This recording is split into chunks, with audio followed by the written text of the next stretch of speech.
जय हिंद साथियों, most welcome आप सभी का अगेन हरियाणा ग्रुप डी 2026 की साइंस क्लास में। आज हमारी क्लास नंबर 4 है। साइंस आपकी हरियाणा ग्रुप डी में 15 नंबर की साइंस आती है, 25 नंबर की हरियाणा जीके आते हैं, 15 नंबर की आपके इंडिया जीके आती है और 15 नंबर का मैथ्स आता है। इनके टोटल यही जीके और मैथ मिला के 70 नंबर का आपका पेपर आता है। और बाकी रीजनिंग, हिंदी, इंग्लिश 10-10 नंबर की आती है। स्कोरर सब्जेक्ट हैं reasoning, math, Hindi, English, Haryana GK, science. GK GS में आप जितना चाहें पढ़ें, स्कोर कर सकते हैं।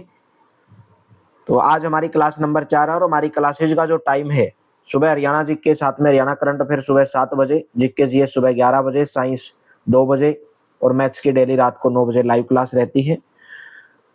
हरियाणा ग्रुप डी के लिए कंप्लीट पीवाईक्यू की जो सब्जेक्ट की पीडीएफ हो 230 रुपीज उसका प्राइस रहेगा। आप इस नंबर के ऊपर व्हाट्सएप कर लेंगे, आपको पीडीएफ व्हाट्सएप के ऊपर प्रोवाइड करवा दी जाएगी। क्लासेज अगर आपको सभी अच्छी लग रही हैं तो क्लास को लाइक कर दिया करो, शेयर कर दिया करो। क्लास को प्लीज हाइप जरूर किया करो भाई, नीचे एक हाइप का बटन आता है, वहां से क्लास को हाइप करने की कोशिश किया करो अगर आपको अच्छी लगती है तो क्लासेज।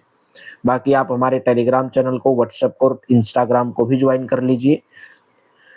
क्वेश्चन आपके सामने, निम्न में से श्रेणी अस्थि के बारे में सही कथन बताना है, कौन सा है? Which of the following is correct the statement about the pelvic bone. जो आपकी पेल्विक बोन होती है उसके बारे में सही कथन बताना है। देखिए, जो एक पेल्विक बोन होती है, जैसे आपने जो आपकी अमावस्या होती है, जो आपकी आमाशय होती है, उसके नीचे जितना भी आपके शरीर का भाग है उसकी रक्षा करता है। जैसे आपने देखा होगा आपके कूल्हे की जो हड्डी होती है, यानी कि आपकी जो कूल्हे की हड्डी होती है जो आपके बैठने के काम आती है, आप बैठ उसी से पाते हो, जब वो वहां से मुड़ती है तभी तो आप बैठ पाते हो। यानी कि जो आपकी कूल्हे की हड्डी है उसको आप श्रेणी अस्थि का नाम दे सकते हैं। ठीक है, श्रेणी अस्थि, वही श्रेणी अस्थि होती है। इसकी संरचना एक बॉक्स के आकार की होती है, बिल्कुल सही है। यह बैठने में सहायक होती है, ये भी बिल्कुल कथन सही है। अमाशय के नीचे विभिन्न भागों की सुरक्षा करती है, provide protection to various organs below the stomach. तो राइट ऑप्शन, ऑप्शन नंबर कौन सा करेक्ट रहेगा? C option. तीनों के तीनों कथन सही है। जो श्रेणी अस्थि होती है, जो पेल्विक बोन होती है, वो एक बॉक्स के आकार की होती है, आपको बैठने में सहायता करती है। जैसे आपके कूल्हे की जो बोन है वो आपको बैठने में सहायता करती है। आपकी जो अमावस्या स्टमक के नीचे जितने भी अंग हैं, ऑर्गन्स हैं, उनको सुरक्षा प्रदान करती है। नेक्स्ट क्वेश्चन है, फेफड़ों की सुरक्षा कौन करता है? भाई, आपके जो फेफड़े होते हैं उनकी सुरक्षा कौन करता है? उनकी जो सुरक्षा वो पसली पिंजर करता है, यानी कि रीब केज करता है। जैसे आपका ये बीच का हिस्सा हो गया, ठीक है, और चारों तरफ क्या होती है भाई? चारों तरफ ऐसे पसलियां होती हैं। तो पसलियां आपके शरीर की क्या करती हैं भाई? आपके फेफड़े की क्या करती है? रक्षा करती है। और इन्हीं पसलियों के बीच में क्या होता है? फेफड़ा होता है। तो पसली पिंजर उसको बोलते हैं। ये जो पसलियां हैं से घुमावदार, यानी कि मुड़े हुए तरीके से होती हैं। और जो आपका वक्ष है, यानी कि जो आपका पेट की जो हड्डियां हैं, बीच में जो पेट है, और जो आपका मेरुदंड है, यानी कि पीछे का जो भाग है, उससे जुड़कर एक बक्से की रचना बनाती है, एक बॉक्स के आकार की रचना बनाती है। जैसे मैंने यहाँ पे फिगर बनाया और मैंने आपको बताया था एक साइड में 12 पसलियां होती हैं। टोटल कुल जो पसलियां होती हैं वो 24 पसलियां होती हैं, और इन्हीं को मिलाकर पसली अंजर बोलते हैं, पसली पिंजर बोलते हैं, रिब रिब केज बोलते हैं। और यही आपके फेफड़ों की सुरक्षा करती है। नेक्स्ट है, निम्न में से कौन सा शरीर का भाग क्रिया करने में सहायता करता है? आपके शरीर का कौन सा भाग है जो क्रिया करने में सहायता करता है? देखिए, दो भाग है, एक मसल होता है और एक बोन्स होती है, पेशी और अस्थि। ठीक है, मांसपेशियां या पेशी जिसको आप बोलते हैं, मसल्स बोलते हैं, क्या करती हैं पेशियां? पेशियां आपके शरीर को मुड़ने में, तोड़ने में, आपके शरीर को गति प्रदान करने में, या आपका शरीर जो सिकुड़ता है, मुड़ता है, सिकुड़ जाता है, आप टेढ़े मेढ़े होते हो, वो मसल्स की वजह से ही होता है। ठीक है, उसी प्रकार हड्डियां, हड्डियां आपका जो शरीर है, ठीक है, पूरे शरीर का एक कंकाल बनाती हैं। आपने कंकाल तंत्र देखा होगा, एक कठोर ढांचा आपके शरीर को प्रदान करती है। जैसे आप कोई पुतला बना रहे हैं, सबसे पहले पुतला बनाने के लिए जैसे कोई भी कड़वी लोगे, आपके जो बाजरा की जो पुली होती है उसको लोगे और उसके चारों ओर तब आप कुछ भी लपेटोगे, तो वही जो बाजरे की जो आपने पुली ली है, जिस चीज का भी आप पुतला बना रहे, प्लास्टिक का बना रहे, तो उसी प्रकार जो आपकी हड्डी है वो आपके शरीर का पूरा कंकाल बनाती है, कठोर ढांचा प्रदान करती है। और वही फिर पेशियों से जुड़ा होता है, मसल्स जुड़ी होती हैं और मसलों से जुड़कर वो एक दूसरे को खींचती है और शरीर के अंगों को गति प्रदान करती है, क्रिया प्रदान करती हैं। तो क्या आ जाएगा, मसल्स एंड बोन दोनों आ जाएगा। ठीक है, नेक्स्ट बताइए, अस्थियों को गति करने योग्य बनाता है। इनमें से बताना, मेक्स बोन मूवेबल, आपकी जो हड्डी है उनको गति करने में कौन योग्य बनाता है, उनको कौन कैपेबल रहता है? क्या कार्टिलेज यानी कि उपस्थि, पेशी यानी कि सेल्स, संधि? तो राइट ऑप्शन ज्वाइंट भी आप बोल सकते हैं। तो राइट ऑप्शन सेकंड और थर्ड रहेगा, ओनली स्टेटमेंट और सेकंड और थर्ड। मांसपेशियां हड्डियों से जुड़ी होती हैं और वही आपकी हड्डियों के ऊपर वो खिंचाव डालती हैं जिससे गति उत्पन्न होती है और गति का मुख्य कारण है ये। ठीक है, संधि वो स्थान होता है जहां पर दो या दो से अधिक हड्डियां मिलती हैं और गति के लिए लचीलापन प्रदान करती हैं। जैसे आप कोहनी मोड़ सकते हो, कलाई मोड़ सकते हो, टांगे मोड़ सकते हो, यानी कि वहां पे क्या है, संधि है, यानी कि वहां पे जोड़ है। उपास्थि यानी कि जिसको आप कार्टिलेज बोलते हो, ये जोड़ों के अंदर हड्डियों का जो सिरा है उसको ढकने का काम करती हैं और आपकी हड्डियों के अंदर घर्षण ना हो। अगर आपकी हड्डियों के अंदर घर्षण बनेगा, आपकी हड्डियों के अंदर अगर घर्षण बनेगा तो हड्डी क्या हो जाएंगी, घिसती जाएंगी, कम हो जाएंगी। तो जो कार्टिलेज है उनको आपस में रगड़ने से बचाने का काम करती है, आपकी हड्डियों को आपस में रगड़ने से बचाने का काम करती है। ठीक है, वो आपकी गति को सुगम तो बनाती है, आपकी गति को, शरीर की गति को उसके कैपेबल तो बनाती है, लेकिन खुद हड्डियों को गति करने योग्य नहीं बनाती है। उपास्थि की वजह से आपकी हड्डी गति नहीं करती है, आपकी हड्डी कार्टिलेज की वजह से घर्षण नहीं करती है, आपकी हड्डी आपस में नहीं घिस पाती है। तो right option B option correct रहेगा। नेक्स्ट क्वेश्चन है, मानव शरीर की पेशियों के संदर्भ में निम्नलिखित कथनों पर विचार करना है। Consider the following statement with reference to the muscles of the human body. ठीक है, और आपको बताना है कि करेक्ट स्टेटमेंट इनमें से कौन सी है। संकुचन की अवस्था में पेशी छोटी, कठोर और मोटी हो जाती है और अस्थि को खींचती है। अभी मैंने आपको बताया, during contraction muscle shorten, Stephens and thickens, it pools on the bone. बिल्कुल सही है। दो पेशियों के एक साथ सिकुड़ने और फैलने से अस्थियां गति करती हैं। The simultaneous contraction and extension of two muscles causes bone movement. तो ये भी सही है, यानी कि ऑप्शन नंबर आपका सी करेक्ट रहेगा। दोनों की दोनों स्टेटमेंट सही है। ठीक है, नेक्स्ट क्वेश्चन है, केंचुए की शरीर रचना व उपयोगिता के संदर्भ में निम्नलिखित में से कौन सा कथन सही नहीं है। तो ये आपने केंचुआ तो देखा होगा, जिसको किसान का मित्र कहा जाता है। क्यों कहा जाता है? क्योंकि वो एक खाद, मिट्टी को एक खाद प्रदान करता है। वही हम जानेंगे मिट्टी को खाद प्रदान कैसे करता है, उसकी रचना कैसे होती है, कैसे वो चलता है, कैसे वो मुड़ के चलता है, या उसके शरीर में हड्डियां होती हैं नहीं होती हैं। केंचुए का मेरुदंड लंबा और शरीर की पेशियां अक्षीण एवं असंख्य होती हैं। The spine of earthworm is long and muscle of the body are weak and numerous. तो सही कथन इनमें से कौन सा नहीं है? तो इनमें से पहला कथन ही इसके अंदर सही नहीं है, क्योंकि केंचुए का जो शरीर है, एक सिरा जो होता है वो दूसरे से सटाकर रखे हुए जो अनेक छल्ले बने होते हैं उसके शरीर में। जैसे आपने केंचुआ देखा हुआ चलते हुए, पहले वो सिकुड़ता है, फिर खींचता है, फिर सिकुड़ता है, फिर खींचता है। तो केंचुए के शरीर में, अर्थवर्म जो है उनके शरीर में अस्थियां नहीं होती हैं, हड्डियां होती हैं। ठीक है, उनके शरीर में पेशियां होती हैं, जो उनके शरीर को घटने में और बढ़ने में सहायता करती हैं। तो केंचुए का मेरुदंड लंबा, शरीर की पेशियां अक्षीण और असंख्य होती हैं, ये इसके अंदर कथन गलत है। केंचुए के में गति शरीर की पेशियों के बारी बारी से विस्तारण और संकुचन से होती है।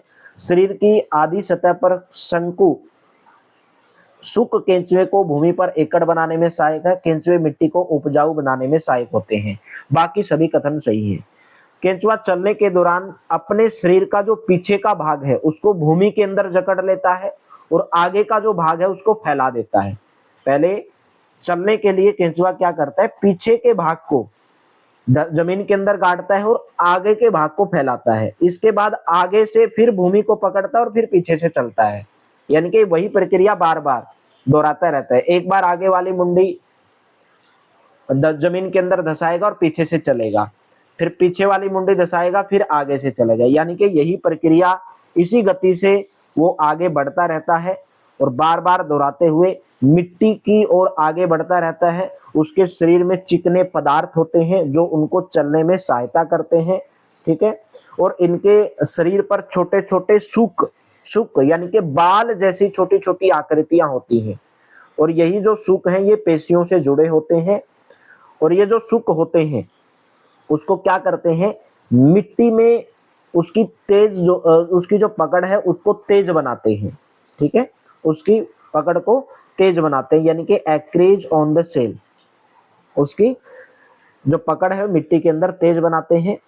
और आगे आगे शरीर जो है, जो केंचुआ जो है उसके शरीर के अंदर जो अन्न, जो भोजन नहीं पच पाता है उसको बाहर निकाल देता है, और यही भोजन मिट्टी को उपजाऊ बनाता है जिससे पौधों को फायदा होता है। तो केंचुए के अंदर मेरुदंड नहीं होता है, हड्डियां नहीं होती हैं, उसके शरीर में केवल और केवल पेशियां होती हैं। नेक्स्ट क्वेश्चन, निम्नलिखित कथनों पर विचार करना है। पहला क्वेश्चन है, पहला स्टेटमेंट है, घोंगा का कवच इसका बाह्य कंकाल कहलाता है। The shell of a snail, the shell of a snail, snail होता है घोंगा, is called external skeleton but it not a made of bone, परंतु यह अस्थियों का नहीं बना होता है। तो करेक्ट स्टेटमेंट आपको बतानी है, बिल्कुल सही है। घोंगा का कवच बाह्य कंकाल कहलाता है परंतु यह हड्डियों का नहीं बना होता है, ठीक है। घोंगे के पेशीय पाद चलने में उसकी सहायता करता है। This shell balance the snail weight and also help it move, ठीक है। मोटी संरचना यानी कि जो इसका पैर है, इसकी पेशियों का बना होता है पैर, और यही इसको चलने में सहायता करता है। तो ये स्टेटमेंट भी सही है। और कवच, ये जो कवच है घोंगे के वजन को संतुलित करता है, इसे भी उसे चलने में सहायता प्रदान करता है। घोंगे के वजन को संतुलित करता है, ये कथन इसके अंदर गलत है। तो पहला और दूसरा इसके अंदर जो कथन रहेगा वो सही है, बाकी कथन, थर्ड कथन इसके अंदर गलत हो जाएगा। नेक्स्ट क्वेश्चन है, निम्न में से कौन है जो हड्डियां जितना कठोर नहीं होते हैं और उसे आसानी से मोड़ा जा सकता है। आसानी से मोड़ा जा सकता है लेकिन हड्डी जितना कठोर नहीं होता है। जो हड्डी जितना कठोर नहीं होता है, जिनको आसानी से मोड़ा जा सकता है, उनको आप उपास्थि बोलते हैं, उनको आप कार्टिलेज बोलते हैं, कार्टिलेज, ठीक है। और ये जो कार्टिलेज है ये आपके शरीर की जो हड्डी होती है और उनके जो जोड़ होते हैं उनके अंदर पाई जाती हैं, और ये क्या काम करती हैं, आपकी हड्डियों को घर्षण से, फ्रिक्शन से बचाती हैं ताकि आपकी हड्डी आपस में घिसे ना। तो right option D option correct रहेगा भाई। हड्डी अगर आपकी आपस में घिसेगी तो आप कैसे चल पाओगे। नेक्स्ट, निम्नलिखित कथनों पर विचार करना है और कंसिडर द फॉलोइंग स्टेटमेंट, और इनमें से आपको क्या बताना है भाई, सही ही बताना है आपको कि इनमें से कौन सा सही होगा, सही कथन बता देना है, ठीक है। तिलचट्टा के वक्ष से दो जोड़े पंख भी जुड़े होते हैं। 2 pairs of wing are also attached to the thorax of the cockroach। देखिए जो तिलचट्टा होता है, जो कॉकरोच होता है, उसके जो पंख होते हैं 3 जोड़ी पैर होती हैं। कितनी, कॉकरोच की कितनी जोड़ी पैर होती हैं, 3 जोड़ी, यानी कि टोटल 6 पैर होते हैं, 3 जोड़ी पैर होती हैं जो उसको चलने में सहायता करता है। तिलचट्टा जमीन पे भी चलता है, दीवार पे भी चल लेता है जो कॉकरोच है, उड़ भी लेता है, वो वायु के अंदर, हवा के अंदर उड़ भी लेता है, ठीक है। इसका जो शरीर आपने देखा होगा कॉकरोच का, बाहर का जो शरीर है वो कंकाल के द्वारा ढका हुआ होता है, यानी कि एक हार्ड होता है। तो पहला ऑप्शन तो सही है, यानी कि तिलचट्टे के वक्ष से 2 जोड़े पंख भी जुड़े होते हैं, और अगले जो पैर होते हैं इसके संकरे होते हैं, यानी कि बहुत आगे वाले पैर आपने मूछ टाइप ऐसे देखा होगा, जैसे मूछ लगी रहती है ना, ऐसे थोड़े संकरे टाइप होते हैं, यानी कि ज्यादा फैले हुए नहीं होते हैं। और जो पिछले पैर चौड़े होते हैं और बहुत पतले होते हैं। केंचुआ के जो पीछे वाला जो पैर देखोगे वो बहुत पतले होते हैं, ठीक है। और उसके अंदर कुछ अलग प्रकार की पेशियां होती हैं जो उनको चलने में सहायता करती हैं। तो उड़ने के वक्त इसे वक्ष के पेशियों से गति मिलती है। इसका शरीर बाह्य कंकाल द्वारा ढका होता है। इनमें 3 जोड़ी पैर होते हैं। तो उपरोक्त सभी कथन इसके अंदर सही हो जाएंगे। All of the above statement is correct.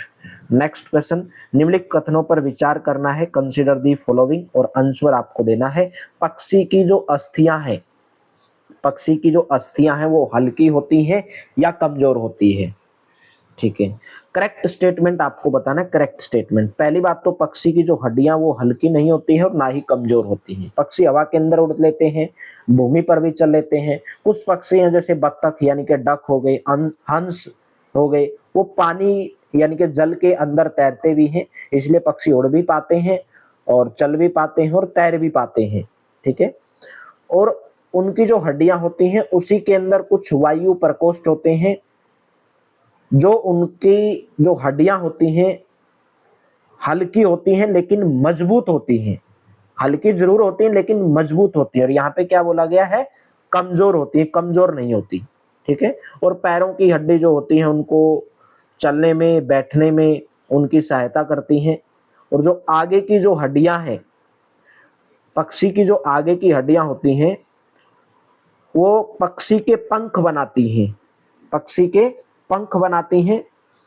और उनके कंधे की जो यानी कि जो उड़ते हैं, जब वो तो उड़ते हैं तो जैसे अपनी बाहों को हम फैलाते हैं तो हमारा कंधा हिलता है, तो उसी प्रकार जब पक्षी अपनी पंख हिलाते हैं तो उनका भी कंधा जो है वो बड़ा मजबूत होता है। अगर वो कंधा कमजोर रहेगा तो वो उड़ नहीं पाएंगे। ठीक है, तो इसकी अस्थि में वायु प्रकोष्ठ होते हैं। It's bone have air chambers, बिल्कुल सही है, तभी तो वो उड़ पाते हैं। दूसरा और तीसरा कथन इसके अंदर सही हो जाएगा, पहला कथन इसके अंदर गलत है। तो right option B option, only statements 2 and 3 is correct. Next, किसका शरीर की आकृति धारा रेखीय होता है? देखिए, धारा रेखीय आकृति किसको बोलते हैं? स्ट्रीमलाइंड किसको बोलते हैं? Whose body shape is streamlined? आपने देखा होगा नाव, नाव तो आपने देखी होगी, यानी कि इस प्रकार से आपकी जो नाव है यानी कि आगे से भी ऐसे होती है और पीछे से भी। नाव मैंने बनाने नहीं आ रही, लेकिन आप बना लेना भाई। ठीक है, नाव चलाते जरूर है लेकिन बनानी नहीं आती। ठीक है, जैसे नाव इस प्रकार की होती है। ठीक है, और आपकी नाव की जो आकृति है काफी हद तक किससे मिलती है? मछली से मिलती है। ठीक है, तो right option option number A correct रहेगा। यानी कि जिस भी चीज का जो सिरा है और जो पूंछ है, सिरा और जो पूंछ है, आगे वाला हिस्सा और पीछे वाला हिस्सा मध्य भाग की अपेक्षा यानी कि बीच वाले भाग की तुलना में पतला होता है और नुकीला होता है। ऐसी ही आकृति को हम स्ट्रीमलाइंड आकृति बोलते हैं, धारा रेखे बोलते हैं। और ऐसी आकृति किसकी होती है? मछली की होती है। नेक्स्ट, मछली के शरीर पर जो पंख होता है उसका कार्य क्या होता है? मछली के शरीर पर जो पंख होता है उसका कार्य क्या होता है? मछली के शरीर के ऊपर जो पंख होते हैं छोटे छोटे, आप देखोगे जब मछली कोई खाता है ऊपर के उसको छिलका निकाल देते हैं, पंख उसके निकाल देते हैं। ठीक है, वो क्या काम करते हैं? वो जल में संतुलन बनाए रखने में और दिशा निर्धारण करने में सहायता करते हैं। ठीक है, भाई मेरे को किस दिशा में जाना है, और या आप किस दिशा में चल रहे हैं, जिस दिशा में आप उनको चलाओगे उसी दिशा में वो चलेगी। ठीक है, आपने कभी देखा होगा जो गोताखोर होते हैं उनके पैरों में एक फ्लिपर होता है। जो गोताखोर होते हैं उनके पैरों में एक फ्लिपर होता है, फ्लिपर। ठीक है, जो उनको जल के अंदर तैरने में सहायता करता है। वो पंख का काम करते हैं, ऐसे हिलते हैं वो, कभी देखना आप। तैरते वक्त जल में संतुलन बनाए रखना, दिशा निर्देशन में सहायक। तो कौन सा कथन इसके अंदर करेक्ट रहेगा? तो पहला और दूसरा दोनों के दोनों कथन इसके अंदर जो है करेक्ट हो जाएंगे। सी ऑप्शन आपका करेक्ट रहेगा। नेक्स्ट क्वेश्चन, निम्नलिखित कथनों पर विचार कीजिए। कंसीडर द फॉलोइंग स्टेटमेंट और आंसर दीजिए। सर्प का मेरुदंड काफी छोटा होता है। क्या सर्प का जो सांप जो होता है क्या उसका मेरुदंड छोटा होता है? गलत क्वेश्चन है, बिल्कुल। सांप का मेरुदंड जो होता है, जो स्पाइन होता है, वो बहुत लंबा होता है। ठीक है, उसके शरीर की जो पेशियां वो छोटी छोटी होती हैं लेकिन बहुत ज्यादा होती हैं, असंख्य अनगणित होती हैं। और आपस में उसकी जो पेशी हैं वो जुड़ी होती हैं। ठीक है, पेशियां, मेरुदंड, पसली, त्वचा एक दूसरे से जुड़ी होती हैं। पेशियां, मेरुदंड, पसलियां त्वचा को आपस में जोड़ने का काम करती है। सेकंड भी सही है। सर्प का शरीर अनेक वल्य में जुड़ा रहता है, मुड़ा रहता है, यानी कि the snake body is cold into numerous rings. यही वल्य उसे आगे की गति में, यानी कि एक छल्लेदार होता है, सांप भी ऐसे चलता है ना, ऐसे छल्लेदार तरीके से, वही उनके आगे सांप को चलने में धक्का देता है। जो वल्य जो बनता है ना, वही सांप को आगे चलने में धक्का देता है। तो राइट ऑप्शन, ऑप्शन नंबर 2 कथन इसके अंदर सही है, केवल सेकंड और third, B option will be correct. Next question, सुमेलित करना है भाई आपको, ठीक है भाई। आप कहीं पे घूमने जाते होंगे, कहीं पे आप ऋषिकेश गए होंगे, गंगा नदी देखने गए होंगे, या समुद्र देखने गए होंगे, ठीक है, या हिमालय पर्वत कहीं पे माउंटेन पे गए होंगे, कहीं तो गए होंगे। आप नहीं गए हो तो चलिए आज घूम लेते हैं। मिलान करना है कि जो कैजुराइना ट्री है और जो ओक, पाइन और देवदार के जो ट्री हैं और नागफणी जो है वो कहाँ कहाँ पर पाए जाते हैं, ठीक है। पर्वतों पर आपको क्या देखने को मिलेगा भाई? पर्वतों पर आपको क्या देखने को मिलता है? ओक, पाइन और देवदार के ट्री देखने को मिलते हैं पर्वतीय क्षेत्रों में। तो सेकंड का आपका ऑप्शन नंबर सी रहेगा। नागफणी के जो वृक्ष हैं आपको राजस्थान के अंदर देखने को मिलते हैं। देखिए, नागफणी का जो वृक्ष है एक अलग प्रकार का वृक्ष होता है, ठीक है। क्यों होता है? क्योंकि ये जल बहुत कम अवशोषित करता है। इसको जल की बहुत कम मात्रा में इसको आवश्यकता होती है। तो राजस्थान में रेगिस्तान में ये होता है नागफणी। और कैजुआइन जो वृक्ष है ये उड़ीसा के अंदर। तो ऑप्शन नंबर आपका डी ऑप्शन करेक्ट रहेगा, ठीक है। समुद्र तट के ऊपर पाए जाते हैं कैजुराइन वृक्ष। समुद्र तट के ऊपर जो पाए जाते हैं कैजुराइन ट्री बोलते हैं। ओक, चीड़, देवदार पर्वतीय क्षेत्र और नागफणी राजस्थान पर्वतीय इलाकों यानी कि रेगिस्तान इलाके में पाए जाते हैं। नेक्स्ट भाई, केकड़ा, बकरी यानी कि गोट, याक, ऊंट ये कहाँ पर पाए जाते हैं? मरुस्थल में रहते हैं ऊंट, तो बिल्कुल सही है। कैमल, ऊंट, राजस्थान, थर्ड का बी हो जाएगा, ठीक है। और केकड़ा, केकड़ा कहाँ पर मिलता है? या तो कहीं पे नदियों किनारे, समुद्र किनारे, तटीय इलाकों में मिलता है। बकरी और याक आपको पर्वतीय माउंटेन रीजन में। तो ऑप्शन नंबर इसका भी डी ऑप्शन करेक्ट रहेगा, ठीक है। नेक्स्ट है, निम्नलिखित कथनों पर विचार करना है और आंसर देना है। बहुत ही शानदार क्वेश्चन है। ऊंट के लंबे पैर उसके शरीर को रेत की गर्मी को दूर रखने के लिए होते हैं, ठीक है। कौन सा कथन इसके अंदर गलत कथन बताना है कि गलत कौन सा है? जल के स्त्राव के लिए ऊंट को पसीना आता है। Camel sweat to excrete water. ऊंट का मल जो होता है, कैमल जो फिशेज होता है वो ड्राई होता है। पहला कथन इसके अंदर सही है, दूसरा सही है, लेकिन जो सेकंड है वो गलत है। तो गलत इसने कथन पूछा है कि इनकरेक्ट स्टेटमेंट कौन सी है, तो सेकंड कथन गलत है। क्यों?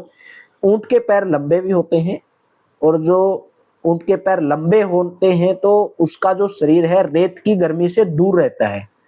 भाई कोई चीज है, मैं आपको बोलूं गर्म तवा है, जब आप उसके पास में रहोगे, पास में अगर हाथ रखोगे तो ज्यादा गर्म लगेगा, और जैसे ही दूर जाओगे आपका शरीर दूर जाएगा तो गर्मी नहीं लगेगी। तो उसी प्रकार जो ऊंट के जो पैर हैं वो लंबे होते हैं और उसको जो रेगिस्तान की जो गर्मी है उससे दूर रखते हैं, ठीक है। और इसी कारण ऊंट को पसीना नहीं आता है, ऊंट को पसीना नहीं आता है इसी कारण। और उनके शरीर में जल की जो कमी है वो बहुत कम होती है, इसलिए जल के बिना वो अनेक दिनों तक रेगिस्तान के अंदर रह लेते हैं। इसलिए उनको पानी की आवश्यकता नहीं होती है। अगर नहीं पता था तो आज आपको पता चला होगा। तो सेकंड ऑप्शन इसके अंदर गलत हो जाएगा। नेक्स्ट है, मछलियों के सल्क का क्या कार्य है भाई?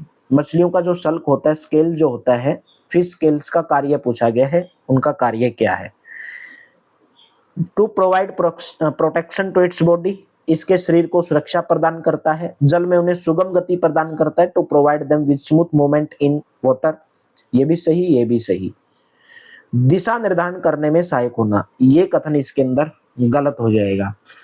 मछली के जो पंख होते हैं, जो पूंछ होती है वो चपटी होती है, और वही उनको जल के अंदर दिशा परिवर्तन और संतुलन बनाए रखने में सहायता करती है, ठीक है। और मछली के गिल होते हैं, गिल, मछली के गिल जिनको आप क्लोम बोलते हैं, जिनको आप क्लोम बोलते हैं गिल को, और वही जो गिल है मछली को जल में सांस लेने के अंदर सहायता करते हैं। तो कौन सा पहला और दूसरा कथन सही है, तीसरा इसके अंदर गलत है।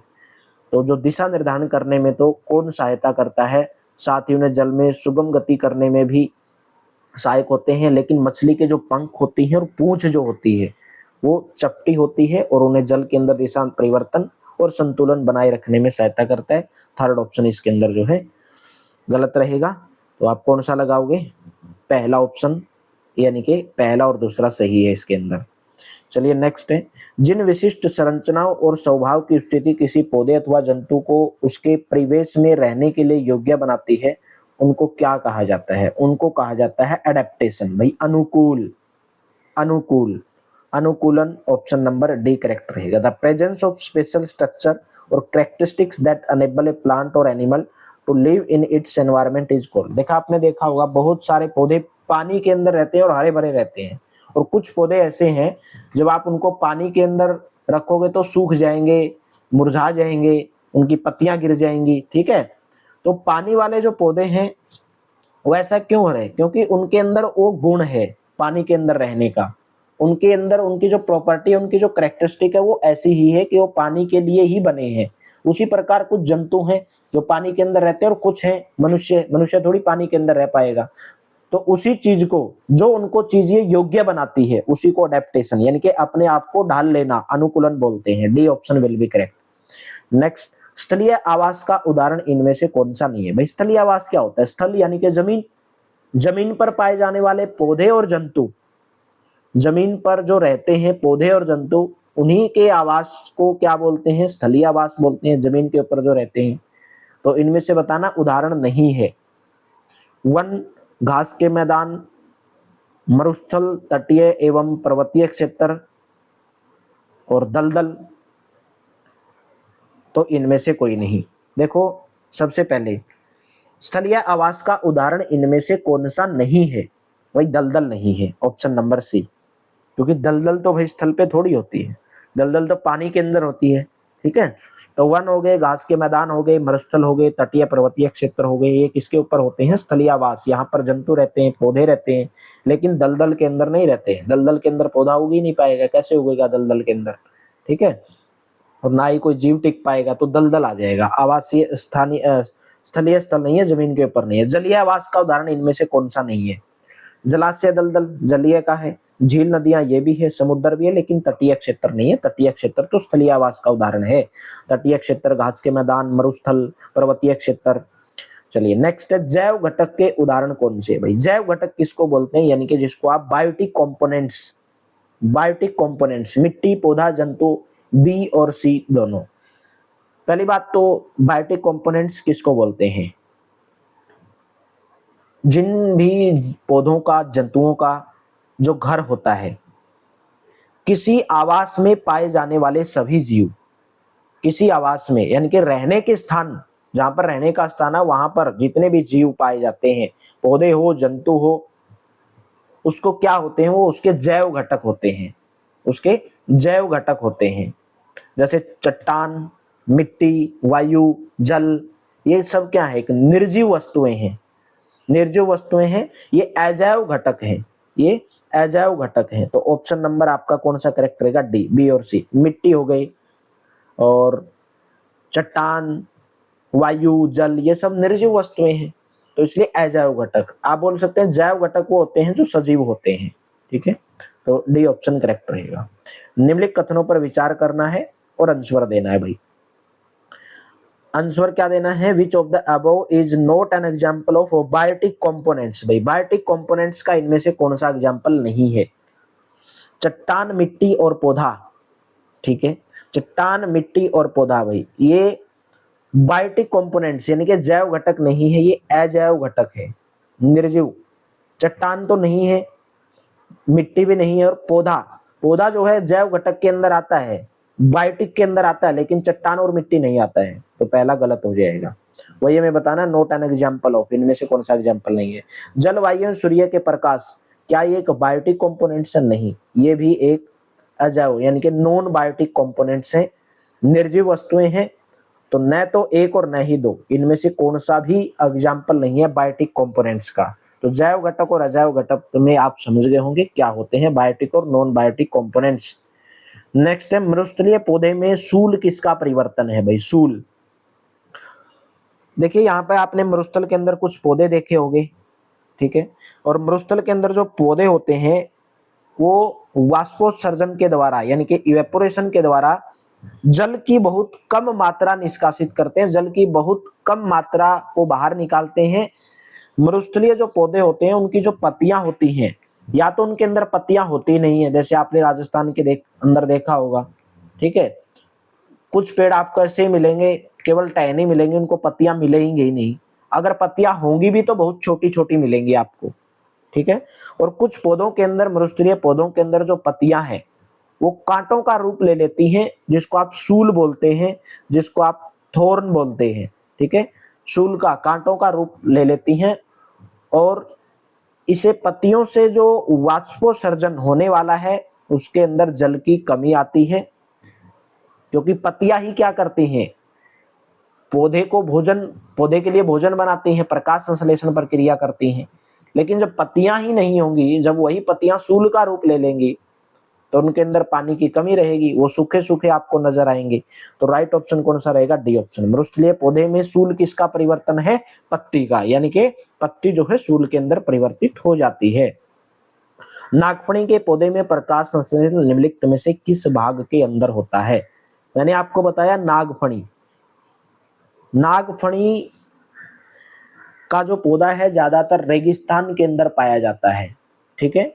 और नागफणी के पौधे की एक खास विशेषता है, खास विशेषता यह है कि सभी पौधों में जो प्रकाश संश्लेषण की जो प्रक्रिया है, फोटोसिंथेसिस जो प्रोसेस है, वो पत्तियों के माध्यम से होता है। लेकिन नागफणी में पौधे में प्रकाश संश्लेषण तने के भाग से होता है।